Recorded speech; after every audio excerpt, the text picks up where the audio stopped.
¿qué tal? ¿Cómo te va? Bienvenidos. Estamos en Futuro Posible. Hoy como invitado está el economista Tomás Bulat, que nos va a hablar del tema del día. Esto es la obligación de parte de la Corte de Estados Unidos de la Argentina de pagarle a los hold downs. Y vamos a ver cómo afecta esto en la economía de todos nosotros y, por supuesto, cómo afecta en los pobres. El tema principal, ¿no?, del que siempre hablamos aquí en Futuro Posible. Ayer la presidenta en cadena nacional habló de negociación, pero también habló de extorsión. Bueno, vamos a preguntarle a Tomás Bulat qué quiere decir, ¿no?, de esto que nos están extorsionando. Y en este momento, cuando se está emitiendo el programa, seguramente nuestro ministro de Economía esté dando los lineamientos o el plan de acción para negociar, para pagarles a los hold downs. Bueno, de esto y mucho más dentro de un ratito después de los auspicios.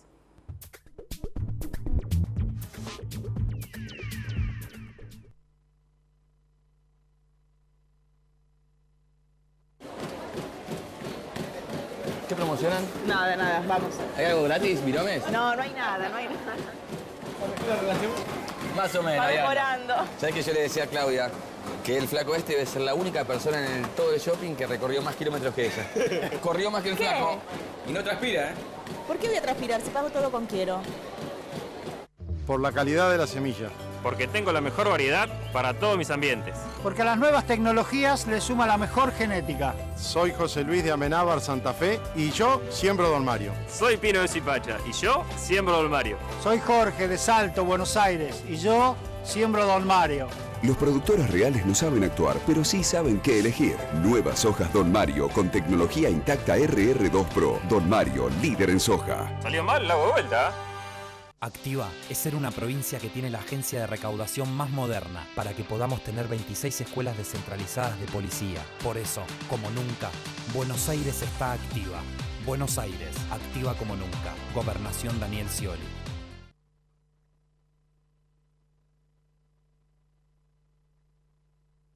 El lavado de manos sigue siendo la medida preventiva más eficaz para evitar el contagio de enfermedades. Adoptemos este acto simple y sencillo a nuestra vida. Es un consejo de AISA.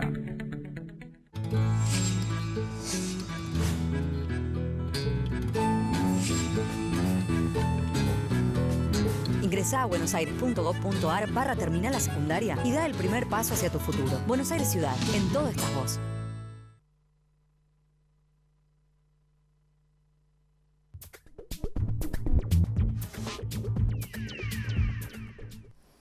Bueno, y como les dije, estamos con Tomás Bulat. ¿Qué tal? ¿Cómo estás, Tomás? ¿Cómo estás, Ay? ¿Todo bien? ¿Todo bien? ¿Cómo organizaste todo? ¿Qué pasó? ¿Se cayó el mundo? Claro. ¿Estás preocupado? No me habías dicho que habías organizado todo esto. Bueno, pero mira lo que pasó. Cuando me invitaste al programa no sabía que iba a pasar todo esto. Pero pasó. ¿Estás muy preocupado? Yo estoy preocupado. Sí. Creo que, obviamente, que la Corte no aceptara el caso argentino y, por lo tanto, quedara vigente el de Griesa significa una mala noticia. Argentina va a tener que pagar, ya no discute si paga o no paga, sino va a tener que pagar. Esto implica también que los otros juicios que andan como otros fondos buitre van a venir detrás de esto. Entonces hay que definir una estrategia de pago. La otra alternativa que yo estoy teniendo miedo es que se decida no cumplir el fallo. Y ahí no cumplir el fallo me preocupa mucho más que cumplir el fallo. O sea, estamos entre dos escenarios, malo o malísimo. Bueno, y entonces vos estás diciendo que no le queda otro camino que pagar. A ver, es cumplir la ley. Sí. Es decir, si vos y yo tenemos un juicio, y en primera instancia yo pierdo, en segunda instancia pierdo, en la tercera instancia la Corte me dice, mire, queda vigente la primera, yo tengo dos opciones, o entro en rebeldía, con lo cual quedo fuera del sistema, o me siento con vos a qué. A negociar. A negociar como te pago lo que Claro. la Corte está. Si Argentina, digamos, empieza, a ver, hacer un default de un país o de una empresa es muy común. ¿Cuánta gente defaultea? Totalmente. Que no puede pagar la deuda, es lo normal. Sí. ¿Cuánta gente no acata un fallo de la justicia? Muy poca.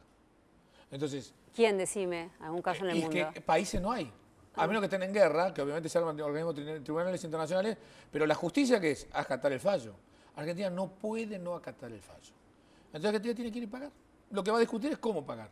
Que ahí tiene que ser parte en efectivo y parte en bonos. Sí. Pero no del fallo. Si el fallo realmente Argentina se revela frente al fallo, eso me preocupa muchísimo más. Pero el fallo está diciendo que hay que pagar de una, digamos. Dice Cash, sí, pero Sí. Griesa dijo, siéntese a negociar. Griesa sabe que está generando un antecedente que Argentina no le puede forzar a pagar en efectivo porque generaría un default para el resto de la deuda. Ahora, ayer la presidenta Cristina Kirchner dijo que se sentaba a negociar, pero también dijo que la estaban extorsionando. Contame, ¿qué quiere decir esta extorsión? No es una frase muy feliz, porque en realidad la pregunta es ¿quién te extorsiona? Sí. ¿El fondo buitre? No, el fondo buitre hace un reclamo. ¿La justicia norteamericana es la que te extorsiona? ¿La justicia es la que vos voluntariamente te fuiste ahí, te fuiste a someter, estuviste pagando abogado durante 8 años? No te extorsiona, es un fallo. Los fallos son fallos. El fallo te puede gustar, el fallo lo odias, es un... Digo, los fondos buitres, ¿yo qué opino de los fondos buitres? Son una porquería, no deberían existir, las nuevas reglas están ayudando mucho a que no existan más. Pero perdiste el juicio. Y si perdiste el juicio, ¿qué tenés que hacer? Pagar. Lo odias, es malo, antipático, injusto. Pero no puedes quedarte fuera de la ley. Si te quedas fuera de la ley, las consecuencias son muchísimas. Son nefastas. Ahora, ¿cómo se llega entonces a que se tenga que expedir la Corte Suprema? Porque hubieron varios años, me imagino, de negociación. ¿Cómo empezar? Argentina empezó a negociar con Griesa. Entonces, ¿qué dijo? Que te ¿Qué reclaman año? esto. ¿Qué año empieza? Y esto empezó, digamos, nosotros estamos el 2005. Claro, cuando se reestructura la deuda. Cuando se reestructura la deuda, el 2005 no entran los fondos buitres, piden más, le dicen que no, y los fondos buitres presentan juicio.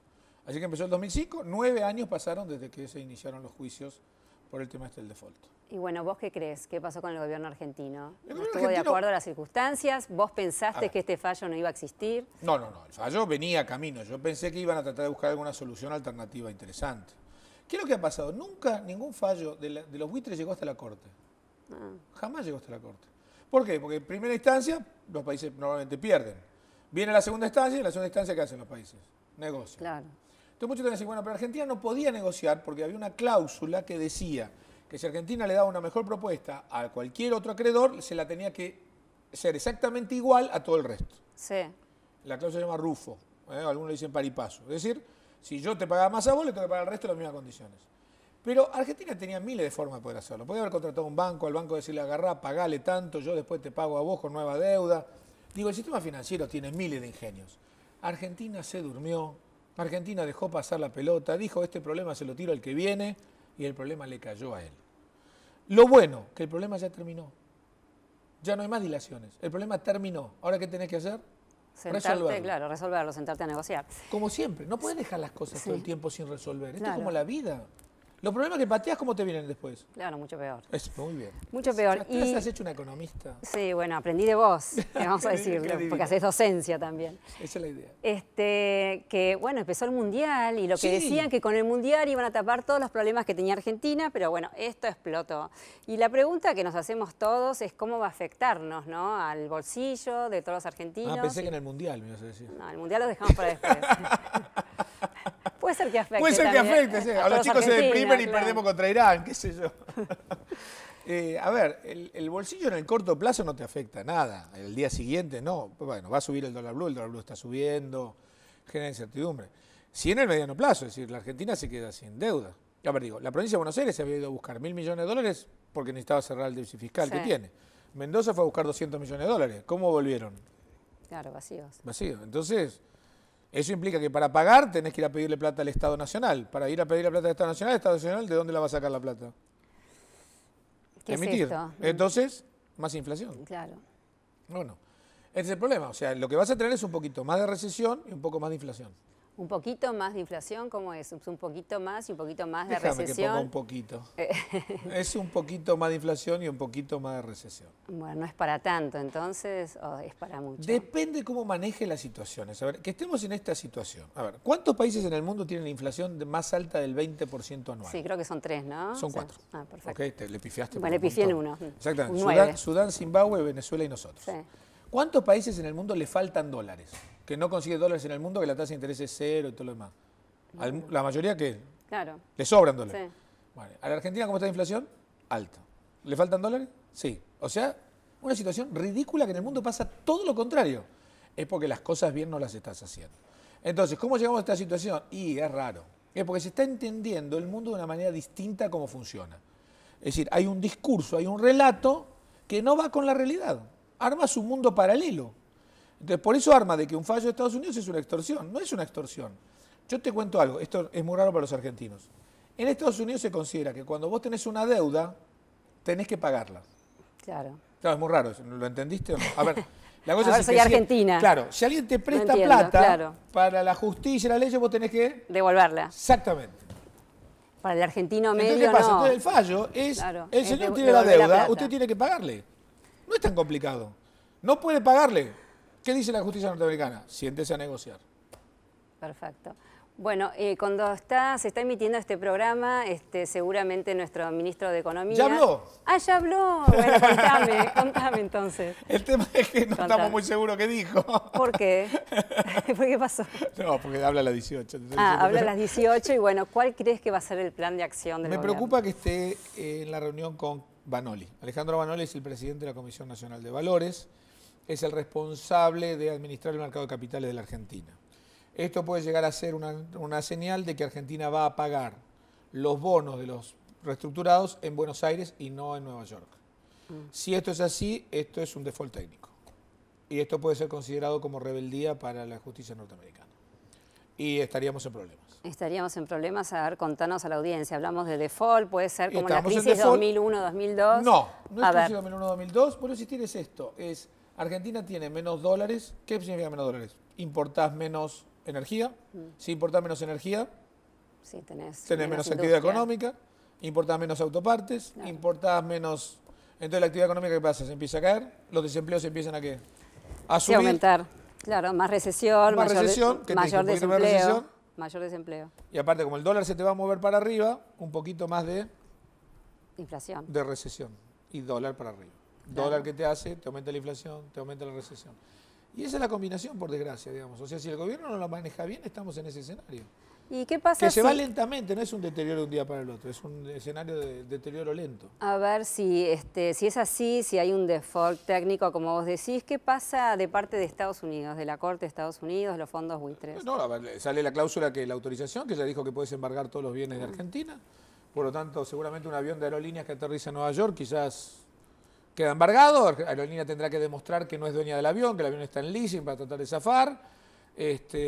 Bueno, el avión presidencial no puede viajar más a ningún lugar del mundo porque va a quedar embargado. Es a ningún lugar del mundo, no es solamente No, a Estados y Unidos. seguramente, porque Estados Unidos tiene convenio con muchos países, por lo más probable que ¿qué va a hacer? El fondo te va a ir siguiendo por todos lados.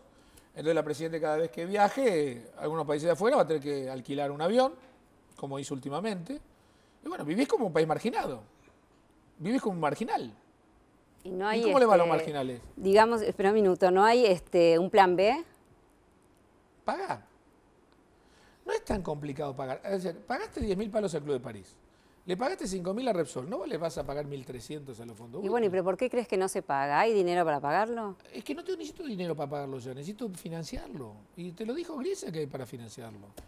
A ver, ¿me gusta pagar la deuda? No, ojalá me la condonaran. Claro. ¿Pero sabes el problema? Que hay que pagarla. Sí, Perdiste. tenés que pagarla, si no... Listo, entonces ya está, tenés una actitud adulta. Bueno, antipatria, traidor, sí, decime todo lo que quieras. ¿Sabes qué? Pagá. Porque querés jugar en el mundo. ¿No querés jugar en el mundo? ¿Querés aislarte del mundo? Listo.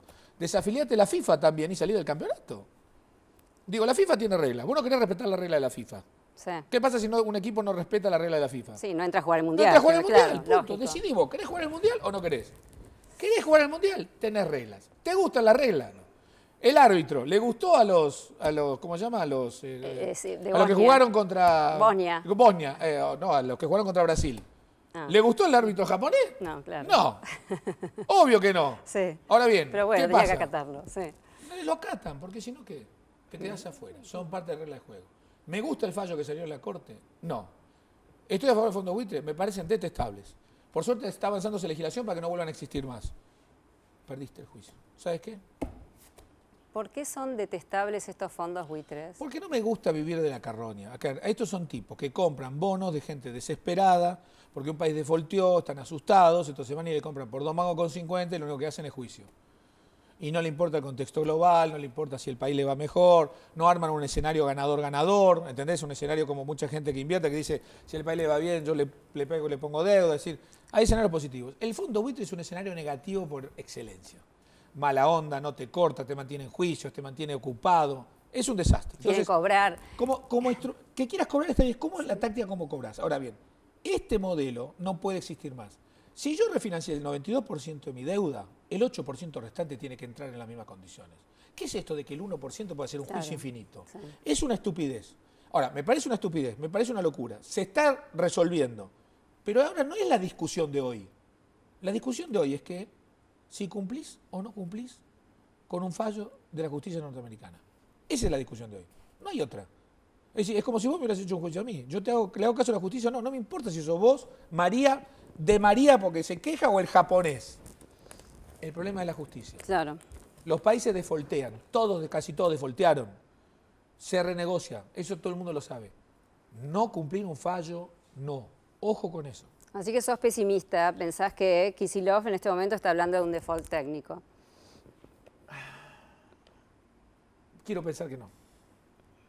Seamos optimistas, entonces. Gracias, seamos optimistas. Bueno, vamos a hacer un recreíto, y te cuento que el título de este programa, como sé que vos sos, economista, periodista y haces docencia, que te encanta. Me encanta. El título dice, ¿las deudas externas pueden afectar la economía de los pobres? Respuesta, sí. A favor y en contra. Depende para qué uses la deuda externa. ¿Qué es endeudarte? Endeudarte es sacar plata para ponerla hoy. ¿Para hacer qué? Si la invierto para hacer escuelas, si la invierto para hacer cloacas, si la invierto para hacer, te mejora mucho la vida. Sí. Ahora bien, si la utilizo para financiar viajes a Miami, no.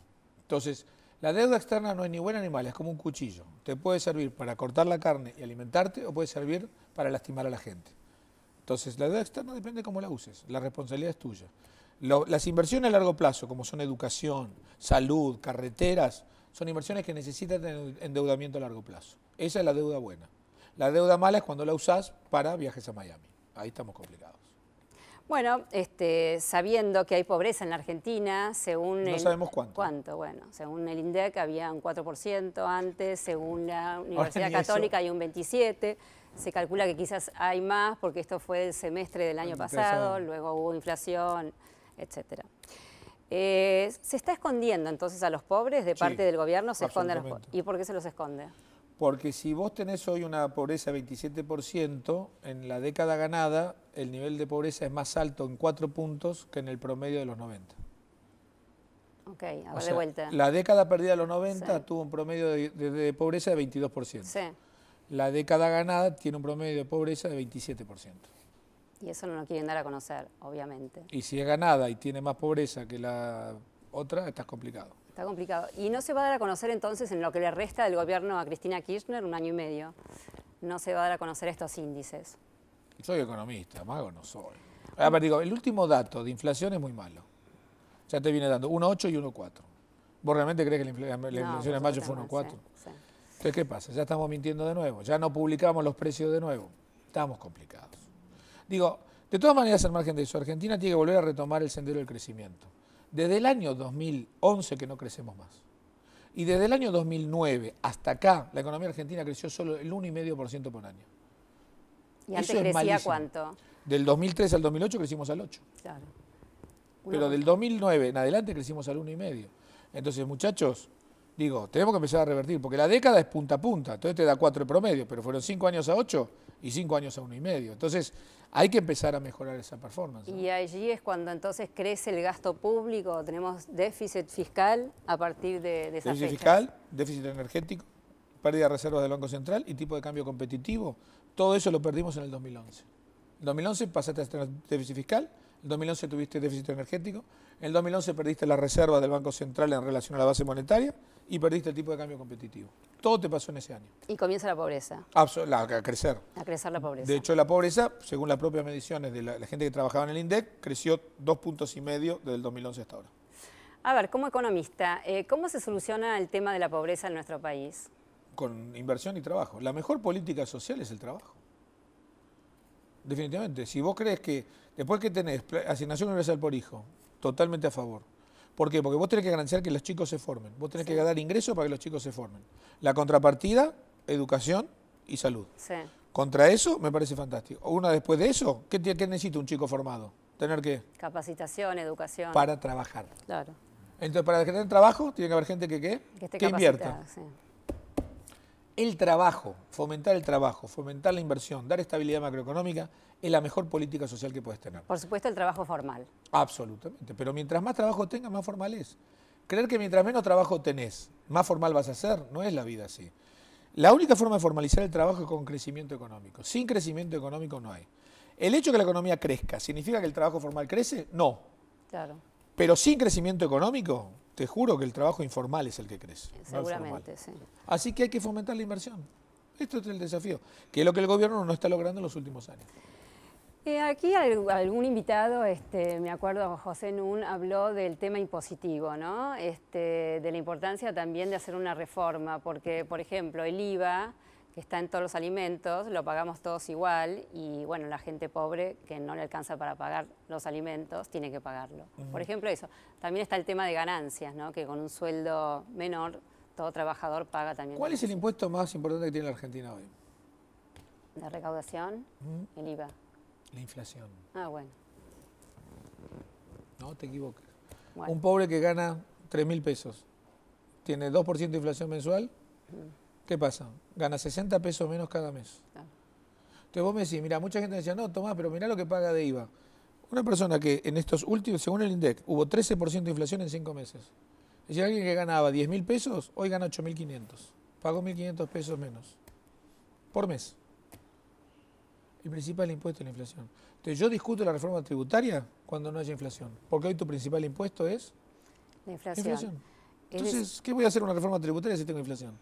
Cuando vos no tengas inflación, ahí discutimos la reforma tributaria, porque ahí sí los impuestos son lo importante. Hoy, el IVA crece 40%. ¿Por qué crece el IVA 40%? Porque los precios crecen 40%. Ganancia crece 38%. ¿Por qué crece 38%? Porque los salarios crecieron, ¿qué? Claro, 30 y pico. Claro. ¿Pero qué pasó? ¿Qué son salarios reales? No. Entonces, mientras haya inflación, toda la discusión tributaria es ridícula. Primero bajame la inflación, después discuto impuestos. Bueno, a ver, Tomás Bulat, ministro de Economía, vamos a pensarlo. Hoy, ministro de Economía. La cara que acaba de poner los chicos de la cámara detrás como diciendo ¡no! ¡Bulat, no! ¿Cómo haces para bajar la inflación hoy? Un tema dificilísimo. No, es fácil. Tenés que terminar de financiar el déficit fiscal, tenés que bajar el déficit fiscal. Sobre todo tenés que eliminar los subsidios. ¿Cómo bajás el déficit? Subsidios a la electricidad, buenísimo, eso lo tenés que bajar muchísimo. Muchachos, a usar menos luz. Apagar las luces en la casa, usar poco el aire acondicionado, usar pullover cuando cenás. Eso en la casa, pero en la industria, ¿qué pasa? La industria no es porque el problema. Mira, hubo un estudio de una fundación, un departamento de 100 metros cuadrados en Capital Federal, un departamento de 100 metros cuadrados en Montevideo. ¿Cómo es el clima entre los dos, Montevideo y Capital Federal? Parecido. Igual. ¿Cuánto consumió en el 2012 más este departamento en kilowatts que este? ¿Cuánto consumió Capital Federal más que Montevideo? 80% más. ¿Por qué consumió 80% más de electricidad este departamento que este? Porque está subsidiado. Porque este es barato y este ¿qué? Es caro. Entonces la gente cuando sube el precio, ¿qué hace? Claro, consume más. No consume. Escuchame una cosa, Tomás, ¿y por qué no se baja entonces el subsidio? Los subsidios. No, psicólogo no soy. Es ridículo, digo, porque Venezuela, por ejemplo, llenás el tanque de nafta con 2 mangos con 50. Sí. Es una estupidez. Pero a Venezuela le sobra nafta. Entonces de última puede regalarla, qué sé yo. Es una ridiculez, pero te sobra. Ahora en Argentina tenemos importaciones por 13.000 millones de dólares, tenés déficit por 8.000 y las subsidiás. Escapa mi razonamiento. ¿Es un tema económico que no sabemos de economía o es un tema psicológico? No sé. Ya casi te diría tanto de partido psicológico. Digo, cualquier tema económico te dice, mira, a ver, algo que no tenés y que te cuesta un montón de dólares conseguirlo, ¿lo subsidiás para que la gente lo sobregaste? Claro. No, ¿qué haces? Invertís. Le subís el precio también, ¿para qué? Para que primero inviertan y ganen más plata y dos, para que estos consuman menos. Claro. Porque el problema de subir la tarifa no es solamente, es que la gente tiene que consumir menos. Campaña de consuma menos, consuma menos. Tu hijo te rompe la bola 2 minutos y ya está, dejate la luz prendida. Digo, somos padres todos. Seguro. Si no me cuesta demasiado, mi hijo va a terminar con la luz prendida. Porque somos todos relativamente más cómodos. Entonces, el índice de conflictividad familiar va a tener que subir. Que subir. Para bajar el consumo de luz y gas. Energía. Claro. Tomás. No sé la cantidad de adeptos que estoy sumando. Los pibes están todos felices. También en un estudio de televisión, que está lleno de luces, mirá. Totalmente. Y aires acondicionados y pero este es productivo, etcétera. Este está bien. Este está perfecto. Acá dejamos entonces que exista el subsidio. Tomás, este programa se llama Futuro Posible. Siempre hablamos de la posibilidad, ¿no?, de cómo se mejora la sociedad. Y bueno, contame si estamos en un momento crítico, pero si ves una oportunidad para la Argentina creciendo, saliendo de la recesión, etcétera. Argentina es el 8º país más grande de la Tierra en extensión territorial. Pero somos el 44 en población. O sea que es un país deshabitado. Sí. Es más, como nos queremos mucho, el 75% de los argentinos vivimos en el 3% del territorio. O sea, Gran Buenos Aires, Gran Rosario, Gran Mendoza, Gran Córdoba y Gran Tucumán. Tenemos mucha extensión. Tenemos una de las zonas mayores productivas de alimentos. ¿Y el mundo está buscando qué? Alimentos. Sí. Tenemos 4.500 kilómetros de cordillera, ¿llena de qué? Minerales. Entre ellas la segunda reserva mundial de litio, que es para baterías. Tenemos ahora Vaca Muerta, que es la segunda reserva de gas no convencional del mundo. ¿Vos me preguntás si yo soy optimista respecto a Argentina? Sí. Recontra optimista. Las empresas más grandes de Argentina. Argentina tiene la principal empresa compradora y vendedora de productos de toda América Latina, que es Mercado Libre. Tiene la 5ª agencia de viajes más importante del mundo, que es Despegar.com. Tiene la 3ª empresa más grande del mundo de avisos clasificados online, que es OLX. ¿Vos sabías todo eso? No, no sabía. ¿Viste? Y vos te preocupás por lo que hace Samid. No, pero te digo también, tenemos el mejor jugador del mundo, Messi. Y bueno, ¿qué nos pasa? Yo soy ¿no? optimista. Sos Listo. optimista. Perfecto, ¿Esta claro que vez soy optimista. Argentina va a cambiar? No, Argentina va a seguir teniendo ciclos, pero soy optimista. ¿Y por qué tiene ciclos? Bueno, nos tenemos que ir, pero ¿por qué tiene ciclos? Crisis, fiesta, crisis, fiesta, crisis. Porque somos una sociedad de corto plazo excedentaria, que quiere satisfacciones a muy corto plazo. No tenemos política de Estado. No estamos dispuestos a hacer sacrificio de corto plazo por el mediano plazo. Y una sociedad que quiere satisfacción de corto plazo se vuelve cíclica. Es el pibe que quiere la satisfacción ya. Y vos lo que necesitas es un matrimonio. Un matrimonio para toda la vida. Es para toda la vida. Bueno, Tomás. Es más aburrido. No, quizá no. Quizá no. Quizá no. Hay que usar imaginación. Bueno, muchísimas gracias, El Tomás. futuro es recontra posible. Me parece muy bien. Muchas gracias. Muchísimas gracias a ustedes y los espero el martes que viene.